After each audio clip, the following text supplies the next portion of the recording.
things started to get a little bit easier. Like the taste of, it's kind of like your first retail deal. Like my first retail deal, I was scared shitless. I didn't know what to expect. My first wholesale deal didn't go as planned, but the second one was like the first one for me where I was like, oh, okay, this isn't too bad. How did life start to look? I was all in on the investing side. I started to build more relationships. I knew that I knew a lot of people in the retail space, but I didn't know a lot of people in the investment space. You know, I heard the word flip. What did that entail? I had no idea. So I started to, get connected with the people that were doing it and start to work on that side of my business. And that's how life started to look.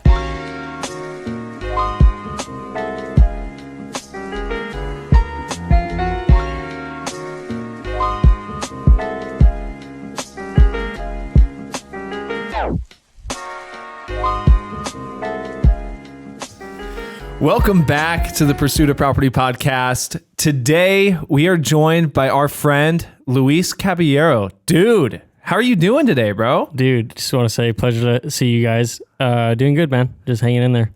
Dude, so last week, for those of you who may have missed last week's episode, we covered part 2 of our mini-series, basically talking about the building blocks of your business. And we talked about the sales and acquisitions process. And you guys will see in a little bit why we wanted to bring Luis in and kind of share his story and some of his experiences. But Luis, to get us started, how did you even get started in real estate, dude? No, dude, that's a great question. So, no desire. I didn't even know what real estate was. I started to get like a glimpse of what real estate was when I was in college. So originally I was going to Fresno State to become a civil engineer, and super transparent here, I cheated my way into Fresno State, so I got into a calculus class and didn't know what the fuck I was doing. So I switched to business administration, and I was doing okay, but I wasn't performing or doing what I needed to. I was like just passing by, so I ended up going to COS in Visalia, and I met my business law professor, who basically told me like, Lewis, school is not for you. You should look into real estate. So I did. And that's how I originally, long story short, that's how I got started. That's crazy. I started with civil engineering at Fresno State, dropped out, went to Fresno City, and then dropped out of Fresno City. So it's literally the same major that we started with. That's crazy, dude. Yeah. Yeah. Dude, so you're a business law professor. Like, what's the context there? Do they have experience in real estate? They just pull it out there. Where are they slinging real estate from? So she was studying to become an attorney in Los Angeles and didn't have the funds to go to law school, so she started to sell real estate, and then that's how that came about. And then I would talk to her, and at the time I was opening up a business that I was 8. How old was I at the time? I already had done the business. So I was already 19, 20. And I was telling her about this and what I did. And she's like, dude, you should look into real estate. And that's how that got started. She's a broker now, but I don't know if she still practices. Wait, and rewind a little bit too. You said at this point you're 19 or 20 at this kind of last stint in college, but you already had a business prior to that? Yeah, so at 18, I was 20 years old. But at 18, I opened up a business here in Herndon, Milburn. It was a juicery. Knew nothing about juices, but it was just more like, oh, let's start something. And we found an investor and did all that. And then I parted ways, and then that's when I went back to COS, because I was doing that while I was at Fresno State studying to become a civil engineer. Yeah. So, dude, so at this point, you have that short little stint of kind of being a business owner, right, during college. Doesn't work out. You part ways from that business. You're here at COS. This professor's telling you, hey, college, not for you, but try out real estate. So do you first at this point, what's kind of the next steps after that for you? When they say real estate, do you go and start doing a bunch of research? Are you looking at being an agent? How does that kind of journey look like after they tell you that? So there was a person at the time in Tulare County who was doing a lot of real estate, and I shot an email to him. She actually wrote the email for me. It was such a great email. I can't write one like that now, but he wrote back to me and said, hey, get connected with Wayne Butterfield, who does like the education part of the real estate classes. And something about me at that time, I procrastinated a lot. Like I was the type of guy that I would listen and, oh yeah, I'm going to do it, but never actually did it. And while I was going to COS, I was working at a store called Total Nutrition. And there was a guy that walked in and he had KW and it said real estate underneath, and I didn't know what KW was. So I was like, hey, are you in real estate? And that's technically how my journey got started, because I started to get connected with this guy. I did an interview and then I became an ISA. So I cold called for 8 hours a day for 8 months straight. And it was 5 days out of the week. Holy shit. What was that like? I mean, are you an outgoing guy naturally, or are you a little bit more reserved? I'm a little bit more reserved in the beginning. I'm more of an observer, but then when I get to know you, like I'm outgoing. That was a point in my life where I had to really push myself to talk to this guy, to be like, oh, what do you do and this and all that stuff. In the beginning, cold calling was fucking miserable because, really, dude, my first call, we were calling, I don't know if it was Laguna Beach or Dana Point, and I got ripped, bro. Like, cursed the heck out, and I literally stopped because I was Mojo Dialer, and you know how you can stop the call, and I stopped, and I was like, dude, I don't know if I want to fucking do this. What am I doing? And at the time he walks in, I told him about my experience. He's like, keep calling. So, put in the reps eventually. I was like, okay, it's okay to be told no. It still sucks till this day to get cursed out because no one wants to get cursed out. But yeah, it was tough in the beginning. Yeah, I just had somebody the other day. Were you in here when they got mad at me? Yeah. And they got all crazy because she wasn't the legal owner of the home. And there was a whole bunch of title issues. And I explained to her, like, hey, if we can get past that, realistically, my price is going to be $120,000. Mm-hmm. And she wanted $400,000. And her response was something along the lines of like, I can't even wipe my ass with $120,000. You piece of bottle, and just like went off on me and then hung up. Oh no. And I looked at Cade and I was like, oh, that didn't go how I expected. And you just have to make the next call. Like, it is what it is. Dude, so you had that early on though. My 7 first call. Months? Yeah, it was 8 months of 8 months. 8 months, but my first call was probably the worst call, to be honest with you, because after that, I don't know if I got accustomed to it, but it was probably the worst call. That's the one that stands out to you, is like right at the start. Yeah. Yeah. He said something about me. I was going to get sued. And I was like, I'm 20 at the time. I'm like, fuck. You're like, shit, dude. I'm just coming out of college. I got nothing to my name, but you can try and sue me if you want. So when you're cold calling, you said 8 months, like 8 hours a day, 5 days a week. Like, dude, that's fucking, that's grueling work, dude. Mm-hmm. Are you calling and lead generating at this point for listings for this guy's team? Is that kind of like the target audience of who you were calling and who you were calling for? Yeah, it was mainly for listings. I think at the time he was making the transition from Visalia to going out to Dana Point. Okay. So yeah, it was mainly just listings. The cool thing was, as I progressed, it started to become more of a game for me. Like, oh, okay, cool. I'm going to get one appointment, and it's all like a numbers game. So I started to realize, oh, I make 50, and this isn't the actual number, but it's just to make numbers similar. I was like, oh, if I make 50 calls, out of those 50 calls, I'll get 2 people who are interested. Out of those 2 people, I'll 50% maybe convert one. I'm not sure. So that was cool to kind of like notice that. And that was probably like within month 3, because it was a little bit to like get accustomed to like the cold calling being rejected, because the rejection was the worst part. So, and at that point, are you on like compensation wise, right? You're fresh out of college, you're now hopping in real estate. Are you commission only based on if somebody takes that lead and converts it? Are you being paid hourly? Like, what's kind of your financial situation as a college student or former college student hopping into real estate? So I left Total Nutrition. I started to work for the guy. I was getting 10% if they close the deal. So it wasn't, they got the listing, cool, but the listing had to be sold in order to get the 10%. And then I was also getting paid hourly. I can't remember what it was, but I think it was less than $10. That was compensation, how that worked. What did you learn from 8 months of cold calling right at the start? Consistency and discipline. That's what I learned. Those were the 2 big takeaways. Because my first month, I was like, I really wanted to give up my first month. Going into month 2, I started to like, okay, I'm going to keep calling. At that month 2, I'm just like, I'm in a job. All I need to do, I didn't care about the 10%. I just wanted to make hourly. And then month 3, I'm like, oh, dude, like I'm trying to get the hang, I'm starting to get the hang of this. It's kind of a numbers game. So I think does that answer your question? Yeah. Yeah. The cold calling is, I think most people need to start with cold calling just because, like you said, you just have to get over the rejection and get to that point where it's like, you know, somebody could say something to me, and to this day, some things will get to me. But a lot of stuff, it's just I acknowledge that it wasn't the right person and that's just what it is.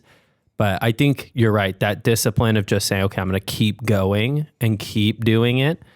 I think most people only learn that from something like cold calling or door knocking.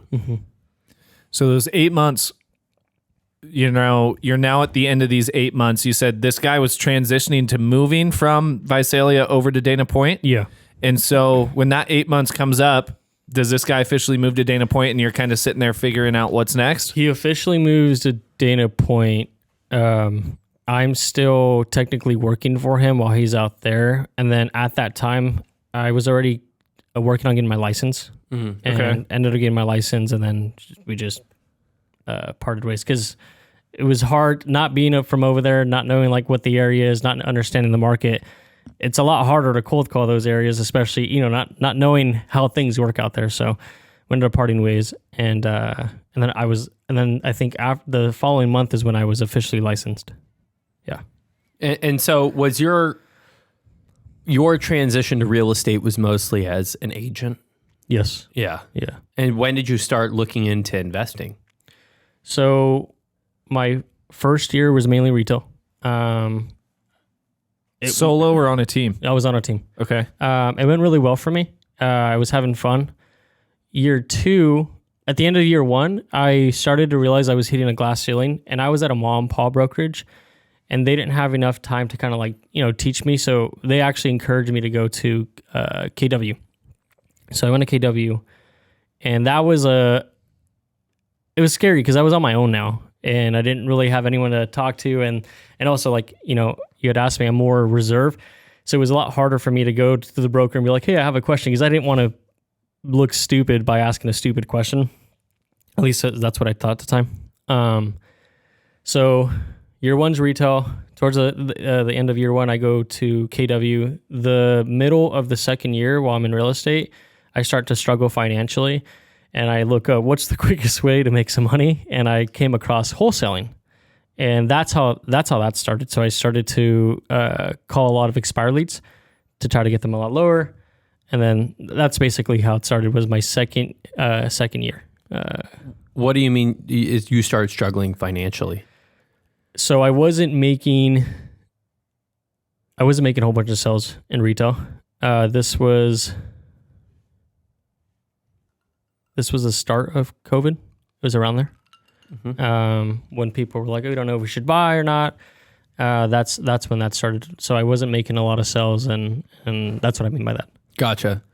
So you start calling a whole bunch of expireds. Yes. Trying to generate leads. And on that point, right? Because you said that's a year and a half in. That's halfway into year two, right? So was that first year in retail, was that a solid year financially for you? And it was that half of a year when COVID hit, where things kind of started to fall through the cracks? Yeah. My first year officially licensed, I sold over 20 homes by the help of my broker. And then when I went on my own, that again, that's when I started to struggle. Was during COVID.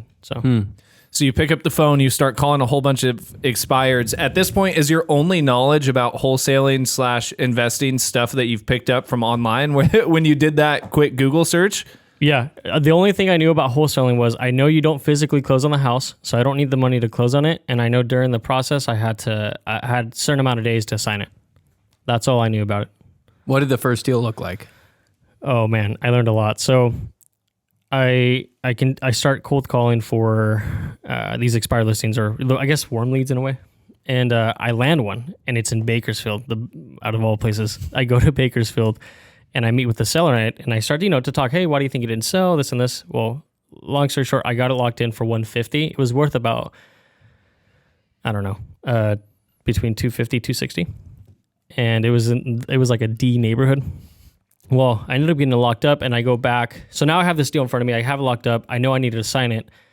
And I start hitting up people that I think would like to buy. The craziest thing is I was already in real estate for a year and a half. And I felt that I didn't have the people, even though I probably did, I just didn't go out there and put myself out there. I literally looked up, like I felt like I didn't have buyers. So I literally looked up, we buy houses cash. That didn't go anywhere. I think at the time I talked to a bigger company. I won't say who they are, but now I know who they are. Well, I hit up a realtor out of Visalia, and he told me, oh, it's not a great deal. So now I have to go back and negotiate with the seller. And a little story about this property. There was tenants in the property. During COVID, the tenants once, because the seller tried to evict them, they went through the eviction process, and then so the tenant was a mom who was 70 years old, and she had a son who was probably like 40, and he was taking advantage of the living situation, and he threatened the seller with a knife, like literally, came out running with a knife. So I already have it in the back of my head. So I know that I have to sign this property sight and scene, so I have to get it lower. So I talked to the seller, and I work a price reduction. I got it at 118 now, so from 150 to 118. And I'm like, great, I have a great deal. Someone will be able to buy this sight and scene because there's room there. Well, I end up going probably like 2 weeks without assigning it. And the seller's hitting me up like, hey, when are you going to close on this? And I'm already like stressing out because it's my first deal. I don't know how to go about it. So I hit up the guy that I ended up selling it to, and he made me an offer for, it was $5,000 over what I had, but it was supposed to be sight and scene. What I'm getting to is the day that we're supposed to close, or the second day prior to closing, I get an email saying, hey, I'm not going to close on this until I see it. I'm like, fuck. So I end up going to, I told him, okay, cool. So I asked for an extension. I end up going with some buddies to this house because I tell my buddies like, hey, the tenants, they're pretty wild. Can you guys come as backup? We drive up to the property the first time. We look at the house and we're like, fuck, dude, we're not getting down. So we aborted that mission and then just went to Firestone that day in Bakersfield. And 2 days later, I ended up going. I'm like, dude, like I have this deal. I'm already struggling. Whatever it takes, I need to get in there. What I learned through this is I had so much fear, and I think by just growing a pair, and I knocked on the door and I got inside and walked, I realized how clean this house was. It was one of the cleanest houses, but I already given my word to this guy that I already had a relationship with. So the biggest takeaway, I ended up selling it. It sold, but the biggest takeaway was for me to not be fearful, because I didn't walk this property until literally the second day to close, prior to closing, and I got to realize like how much money I left on the table because of how clean this was. All he needed to do was just haul away the trash and probably just list it on the market. That's how my deal went. It what should have been a 14-day escrow, I think took 60 days. Holy How did the seller react to all of this? He was cool because I was really communicative, and I kept like, talking, telling him like, hey, this is what's going on. Again, it's my first deal, so there's things that I don't know how to say, but I know I need to say them. So saying, hey, I know it's 14-day escrow, but we're still trying to get, money to close the deal. And then at times I couldn't sleep at night because I was like, is that the right thing to say? I didn't know. Because again, first deal. So that was a struggle too. But. Yeah. Getting in your head is a problem that I have. Like I've had deals where I just way overthink it, because usually it's something that the seller told me that I took at face value. And next thing you know, you walk it and you're like, what was I thinking? Like I spent like all this time worrying.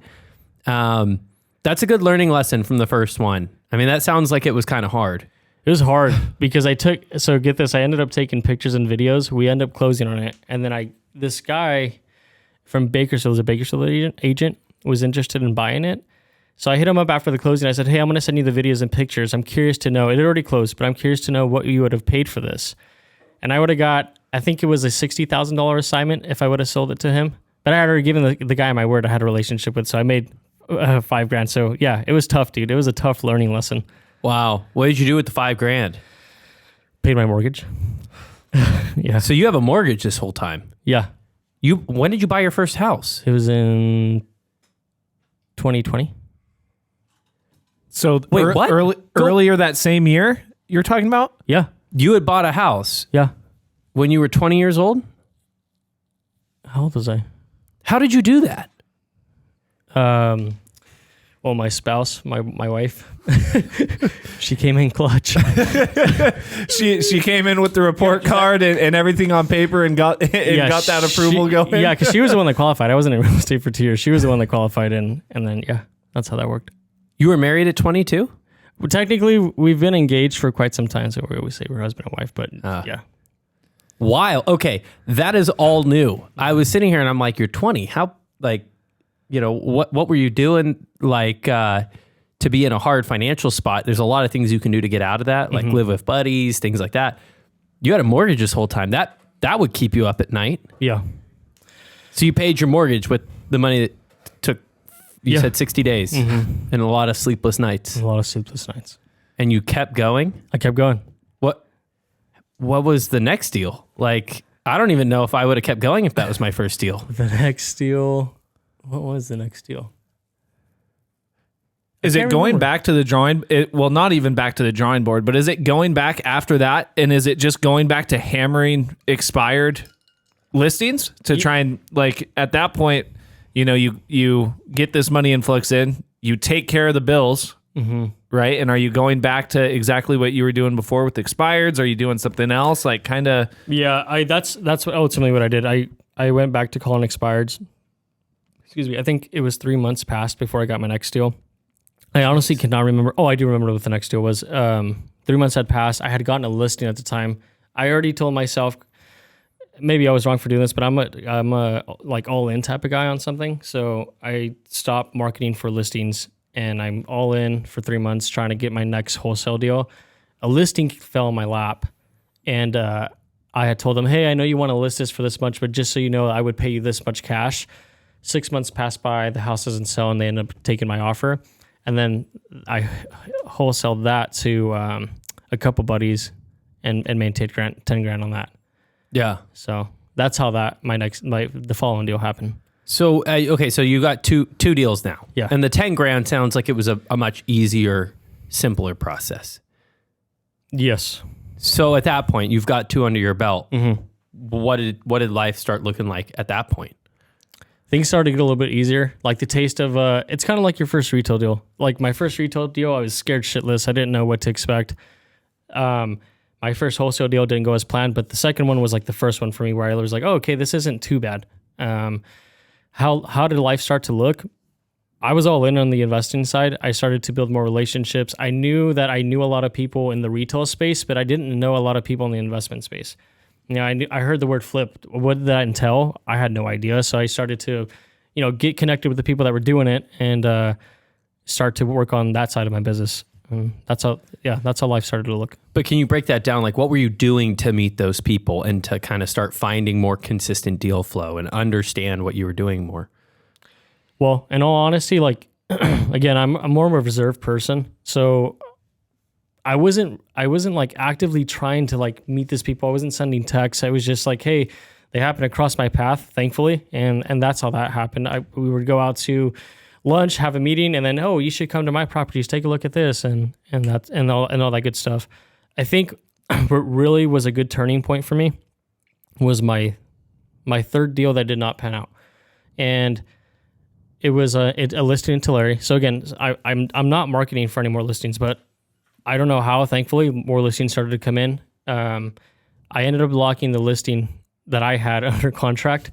And I Googled, we buy houses for cash because I felt like I wasn't giving these properties to the right people that would pay the most. So I look up, we buy houses cash, and I meet with this guy named Tony in River Park. Mm-hmm. At the time where that old Starbucks used to be, that's not there anymore. Mm-hmm. And I see him get out of his car, and this is a cool story. I see him get out of his car, and I'm like, dude, I don't know if this guy can buy a piece of gum or something like that. Because again, I'm new into this. You have this like perspective of like the people that buy cash are going to be driving these type of cars, going to be dressing this way. And Vanessa, my fiance, drove me to the Starbucks. And I'm like, hey, if I'm not out in 30 minutes, please call me or call the cops. Well, and that was towards the tail end of 2020 or 2021. And long story short, Tony's now a huge mentor to me. That deal didn't pan out but through Tony, we've done a numerous amount of deals. And he was ultimately the guy that would say, super humble guy, like has no reason to be helping me, but would say, hey, come to my properties, look at this. Like, you see that baseboard? It's 50 cents per linear foot. And you're like, oh, okay. I don't know what the fuck that means, but cool. Through time, that's what he has helped me. He was a bridge between other investors and I, and then also the bridge between the knowledge I didn't know and now that I know. I don't know anything, is what I'm trying to say, but I know a little bit now, I guess. So, in terms of deal flow, right? You started at least these first couple deals and dominoes that fell. They were through cold calling, expired listings. I mean, after those first couple deals, how was your marketing going in terms of leads? Like, I know you said a couple of these retail ones that, hey, they started as a retail, may have converted them to an investment. It didn't pan out. But are you doing any sort of mail? Are you continuing to call expireds? Like, what's kind of your marketing channel to funnel kind of these leads at this point now that you're a couple deals under your belt? I think the craziest thing, so to answer that, I wasn't doing anything, but the craziest thing, I think I've been really fortunate to have had people in my corner who know that I wholesale, and they literally said, hey, Luis, like, help me wholesale this. It wasn't until actually the beginning of this year, towards the tail end of last year, where like, we started a market for leads, like with mailers.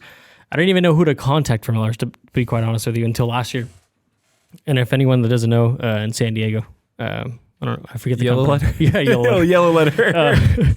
But no, dude, I've been really fortunate to have had realtors, other connections that have brought me deals, and I've wholesaled it for them. But now I'm at the point in my life where I'm like, okay, like I feel like I've been getting through, and life's been good, but I really want to learn, like, what does it take to actually market for leads, and try to get my own deals. Because I'll be honest with you, the deals that I've done so far, only 4 of them have been my own.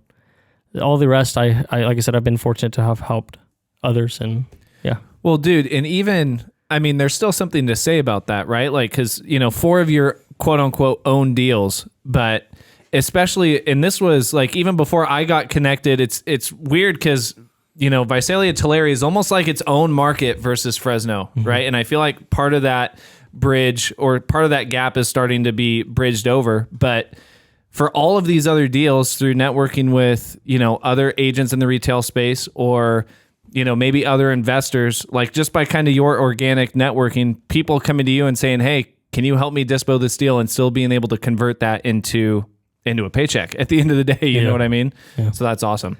Well, thanks, dude. Yeah, it's been fun, and also just eager to learn like more about the things I don't know. So, yeah. What is I think everybody gets caught up on the acquisition side too. What does the disposition kind of side of the business look like for you? It sounds like you've done looking up We Buy Houses Cash.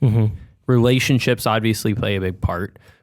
What have you learned about dispositioning deals? It sounds like you've had enough under your belt where you've learned a lot about, okay, how you set expectations, how you actually get follow through. What does that look like?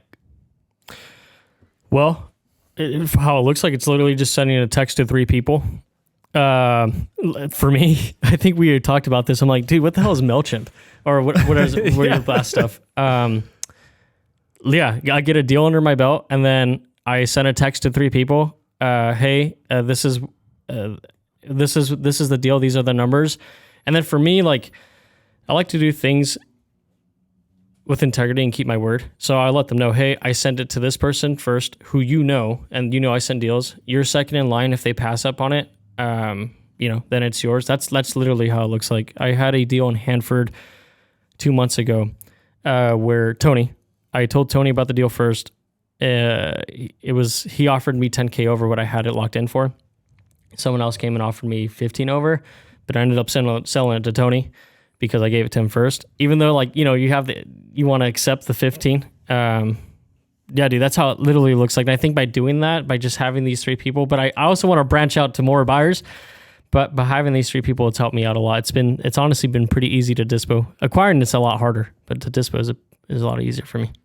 So Really? Yeah. mainly having those three, and those are just three kind of core relationships from, I know like Tony, you saying a mentor figure, and then these other two, just from your relationships, knowing that, hey, these guys flip, I may have sold a deal or two to them in the past, but these three core guys, I know if I have a deal, one of them is going to want it. Yeah. If you have a good deal. Okay. Yeah. And we've built a lot of trust where I already know their numbers, just like everyone else. And I say, hey, I think you need to be at this price. And there's been one occasion where it just sent the numbers and said, sure, let's buy it at that price. And they didn't end up walking the property, and I was scared shitless. I'm like, dude, did I miss something? So that's cool. I've built like a strong trust and relationship with these people. So it's been pretty cool. You mentioned the acquisitions part being a little bit harder, and I'll rewind a little bit because I want you to talk a little bit on the acquisition side, negotiating and trying to put a deal under contract, or even the example of your first deal when it's already under contract,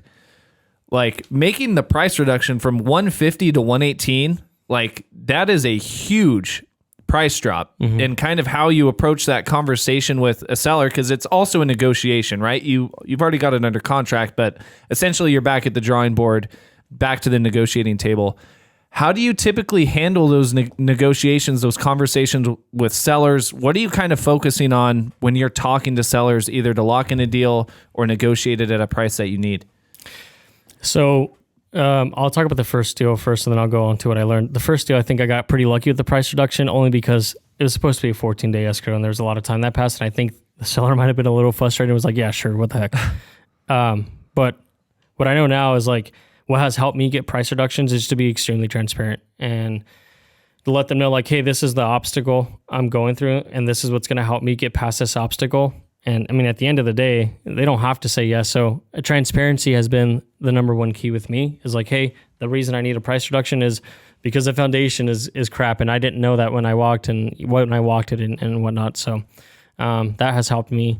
And also talking about like the listing sites, like, hey, I know you probably don't want to give me a price reduction, you'll end up listing it, but that issue is going to arise, and you're eventually going to have to come out of pocket for that or do a price reduction. So if you're, just being super transparent, I think has helped me out a lot with that.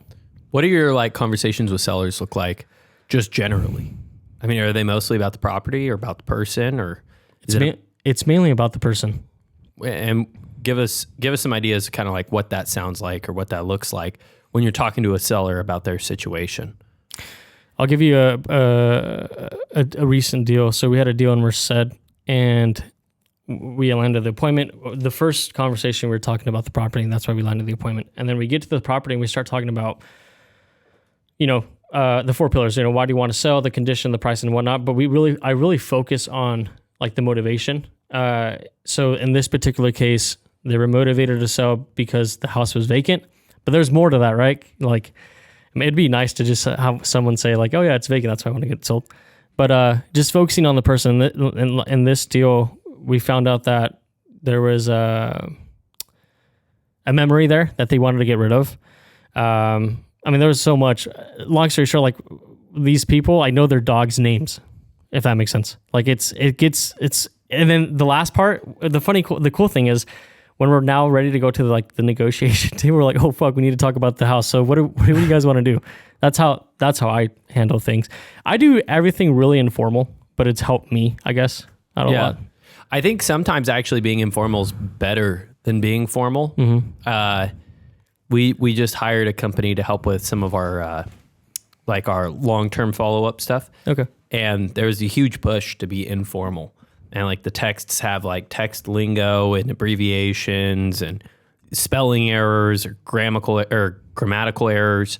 And it was interesting because his argument was that, if you're coming from being a realtor, you're used to having kind of this professional persona. Right. When you're an investor, being too professional can be a turnoff to people that maybe don't understand how to speak like that. And you don't really want to be, turning people away because you sound overly professional. Right. So I've instructed our team to be a little bit less formal and just kind of treat it like a conversation, like, just a natural flowing, just as if they were talking to their friend. Yeah, that's cool. I didn't know that. Yeah. No, yeah, it's just, that's really how I've been. I go to appointments in sneakers sometimes sandals. I don't know if that helps or not, but it's pretty informal. I get flamed all the time for how I dress by some of the guys in our office, and they're like, "Why do you dress like that?" Well, I mean, if I show up in a suit to a house that I'm paying, $50,000, $60,000, $70,000 on, like, what's the perception you're giving them? Right. Exactly. I don't have a huge taste to be super dressed up. Like, it's just not who I am. I want to hone in more on like what you're saying, talking about that motivation. You're right. I think there's something to be said that somebody will tell us it's one thing, like, oh, it's vacant. That's not normally why they're selling. How did you kind of get that information that, oh, there's actually kind of this deep-seated emotional thing that they want to get rid of? So on that deal, it was, you guys know Dylan Miracle. Shout out to Dylan Miracle. Him and I went together on that deal. We were basically, it was, can you repeat the question one more time?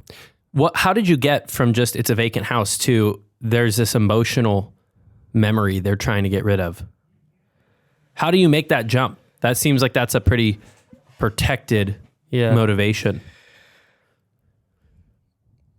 I think just being straight up with them. Dylan did an awesome job. He did a lot there. Just kind of just being straight up, like, hey, like, it's very rare that we run across people just wanting to sell because the house is vacant. Like, what else is going on? Like, literally just asking that question. I think that's literally what we asked them. And then also, if I'm not mistaken, I think we had brought it up. There was a like also being aware of like your surroundings, right? So like the back of their windshield, it said in loving memory of. So like we asked about, oh, was that your son and stuff? So yeah, it was just, I guess, literally just asking like, hey, it's rare that we come across people who just want to sell because the house is vacant. What else? Like, has the house been rented before? Yeah. And like, as you continue to ask these questions, yeah, I rented it out to my mom. Oh, okay. That's awesome. Having the ability to rent it out to your mom. How much was she paying? Oh, she didn't pay because she was my mom. Oh, that's cool. Okay, cool. And, I guess just asking the right questions. Yeah. When you're focusing on the people more instead of the property, essentially. Yeah. I think actually a good, we had a deal out in Poppy in Fresno, and that was a cool learning experience for me. I kept wanting to lock this deal in. My only focus was the outcome. And it was a lady in her 80s. She's living out in Tennessee. And I was just kind of ready to give up on her because I was like, it was hard to understand her. And then number two, like, the house is vacant. They already ended up, technically, they flipped the house already. And it was towards the tail end of my day, and I just ended up calling her. I said, hey, Edith, I'm still interested in buying the house, this and this. And then I guess I just came fairly informal and said, Edith, like, what is the amount you want to net for this house? Or, what is, like, just being straight up, I guess is what I'm trying to get to. And she ended up telling me her number. I'm like, oh, dang, I'll give you that number right now. So, yeah. I guess just being super, super honest and asking the right questions. Honest, straightforward, and like not trying to, we were having a conversation about this last week. Like, you're not trying to be disingenuous or, come from a place where you're trying to fluff the conversation just for the sake of fluffing there's an aspect of talking to people where, you can't force yourself to care about somebody or their situation, right? Like, there's a part of you, like, in order to be in this business, you have to care about people and their situation and helping solve their problems, right? Because if you are disingenuous or trying to fluff all this stuff, like, people can pick up, especially sellers in these pain points, they can pick up on that very easily. Yeah. You know what I mean? There was a deal out in San Joaquin that we're actually going to tomorrow. We met with this guy named, his name is Mike, was a huge farmer, has a couple ranches in the Central Valley. I think he has like 47 units, something like that. Well, we met up for coffee, and it was only supposed to be 30 minutes. We were there about an hour and a half. And one of the coolest, like, most honest dudes I've ever met. And he talked about a story. And I guess the reason I'm bringing this up is you'll see, but he talked about a story how the water went out on his ranch in Chowchilla, and he needed to drill. Well, he ended up going to this guy that ended up telling him, hey, you there's no water in your property. It's going to be $600. And the reason that stood out to me was because he was like, you couldn't tell me you couldn't tell me that there was, would you be able to tell me there's no water in my property for $300? And he said, well, that's just how business works. It's $600. And the sad part there was the guy lost all his business. He has multiple ranches. He was going to have him drill all of them.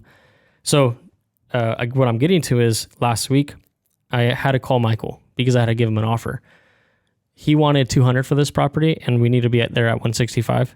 And like, again, I'm going back to just being straightforward. I was like, Michael, this is a really hard conversation for me. And it was really odd because I never start the conversations like that. And I was like, I don't want to be the guy. I don't want you to see me as the drill guy, but we need to be at this price for these reasons. And I know that you need to be you wanted 200 for the property.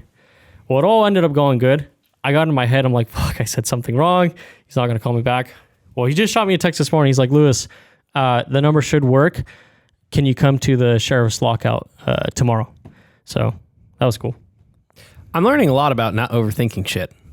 Yeah. I think that's like the thing that you have said maybe 10 times in this pod is like overthink, just do it.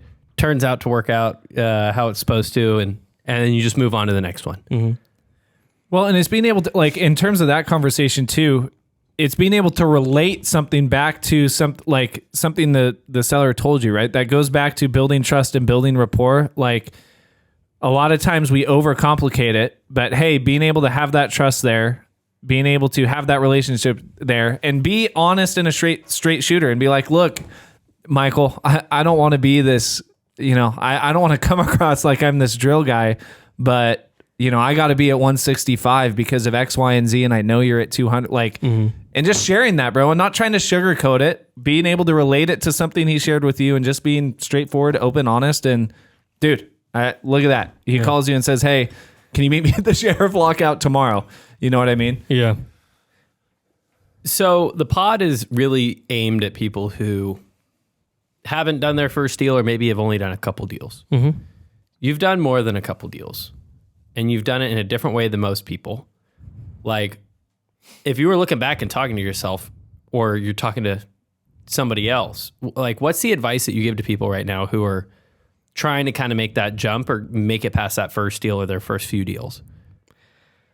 I would say, if it was some quick advice, I would say, hey, just start calling expired listings. But if I were to really sit down and talk and be like, I would recommend them to get connected with people who are already doing this. And then something I didn't do was put yourself out there. Like, don't be afraid to tell these people, hey, I wholesale. Even though you've never wholesaled, like tell them. And you never know. You might get someone calling you and say, hey, I need help wholesaling this property. That's what I would recommend. The things that I didn't do was put yourself out there. Because yes, I've wholesaled a couple deals, but I feel like I probably, looking back at it, probably would have became more quicker with knowledge, like on how does this work if I just would have put myself out there. Because I could have picked up the phone and hit someone up like, hey man, I know you've been doing this for a while. Can we sit down and can you teach me? But I had fear of doing that because I didn't want to look like an idiot. So that's what I would recommend is just put yourself out there. Where do you think the best place to put yourself out there is? Well, you could Google "we buy houses cash" and then whoever picks up the phone, invite them to coffee. Or, but in all seriousness, probably going to meetups and connecting with people. That's the other thing too. Like, some people do go to meetups, but they just sit there. It's like you could have just watched it from your screen back at home or something. Yeah. So if you do go to these meetups, like get connected with people. And get connected with the right people. So, anyways, who are the right people? I guess that's a question. That's a great question. I don't know. You'll be able to tell. You'll be able to tell. Yeah. No, I don't know. I mean, just the way that they speak, or if they've done deals, I guess. Like, you'll know by asking them questions.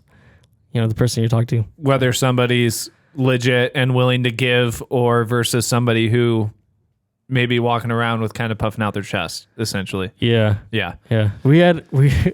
I don't know if I should bring that, but we had yeah. There's a term you used, not mouthy. You know what I'm referring to, right? No. It was a Baco deal. And a yapper. A yapper. There you go. Be careful. Somebody's just always yapping, and then they're just blowing smoke and have nothing of substance to say. I think that's the word you use. But be careful with the yappers. When did I say this? After lunch. Yeah. Sorry, I didn't mean to expose you like that. I don't know who I was. The name doesn't matter, but anyways, yeah. Well, dude, and I think there's an aspect to and you've shared this even with some of the coaching students who have come in, and it's kind of in the roadmap, even kind of the game plan that we give them is, hey, it's almost when you start it, there is something to be said about faking it till you make it, right? Like putting it out there, who you are, what you're doing, and what your goals are, whether that's through social media, whether that's through organic networking with, other people in the space, or even your sphere.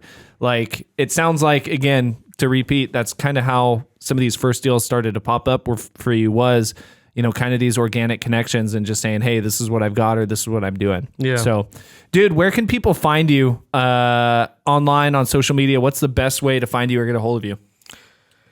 Social media, I think it's Luis_Caballero 22. Boom. Again, I'm really reserved, so my account's private. Just ask to follow me, and then I'll follow you back. I don't know how that shit works, but yeah, follow me there. Or just shoot me a text. I should probably say my number, huh? Yeah, you can if you want. If you want. If you want deals. Yeah, we all want. 559-991-6516. You can hit me there. But yeah, find me on social media if you want. Yeah. Dude. Well, thank you so much, bro, for coming on, sharing some knowledge, sharing your story. Guys, if you want to hear more, connect more with Luis, reach out to him on social media, shoot him a text, and we will see you back next week on the Pursuit of Property podcast. Let's do it. Thanks, guys.